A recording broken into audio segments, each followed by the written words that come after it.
ফটিকরায় প্রথমবারের মতো শুরু হতে যাচ্ছে ফটিকরায় day night cricket premier league. আগামী 2 মার্চ থেকে ফটিকরায় দ্বাদশ শ্রেণী বিদ্যালয়ের মাঠে বসছে দিবারাত্র এই ক্রিকেটের আসর। খেলায় চ্যাম্পিয়ন দলের জন্য থাকবে নগদ 1 লক্ষ টাকার পুরস্কার। রানার্স দল পাবে 50,000 টাকা সহ সবার জন্য থাকবে ট্রফি। শনিবার ফটিকরায় স্কুল মাঠে সাংবাদিক সম্মেলনে জানিয়েছেন এলাকার বিধায়ক তথা মন্ত্রী সুধাংশু দাস। তিনি জানান, তরুণ প্রজন্মকে নেশার কবল থেকে দূরে রাখতে এবং মাঠমুখী করতে এই উদ্যোগ। খেলাকে ঘিরে ইতিমধ্যেই ফটিকরায়ের স্কুল মাঠে শুরু হয়েছে মাঠ সংস্কারের কাজ। খেলাকে কেন্দ্র করে উৎসাহ ক্রীড়াপ্রেমীদের মধ্যেও। এটা হচ্ছে আমরা সবাই জানি, বর্তমানে যুব সমাজ যেভাবে ইন্টারনেট কিংবা সোশ্যাল মিডিয়াতে ঘন্টার পর ঘন্টা সময় কাটিয়ে তারা যেমন শারীরিক দিক থেকে তারা দুর্বল হচ্ছে, ঠিক তেমনি ভাবে মানসিক দিক থেকেও তারা অনেকেই কিন্তু দুর্বল।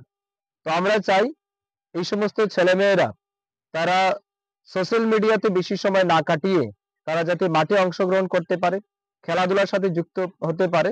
এতে করে তাদের শারীরিক বিকাশ যেমন হবে, ঠিক তেমনি মানসিক বিকাশও হবে। এর বাইরে আমরা দেখি নেশার যে একটা বড় সমস্যা আমাদের সামনে, এই নেশা নামক অভিশাপ থেকেও যাতে যুবকদের আমরা ফিরিয়ে আনতে পারি, তাদের মধ্যে যাতে ইতিবাচক বার্তা পৌঁছে দিতে পারি, এই লক্ষ্য নিয়ে কিন্তু ফটিকরায় cricket premier league day night season 1 আমরা শুরু করতে যাচ্ছি। আমি পুনর্বার আপনাদেরকে বলছি, এই ক্রিকেট টুর্নামেন্টের শুভ সূচনা হবে আগামী 2 মার্চ সন্ধ্যা 6টা থেকে আমরা শুরু করব। 7টার মধ্যে হয়তো খেলা শুরু হবে। 6টা থেকে 7টার মধ্যে 1 ঘন্টা আমাদের ইনঅগ্রেশন প্রোগ্রাম থাকবে।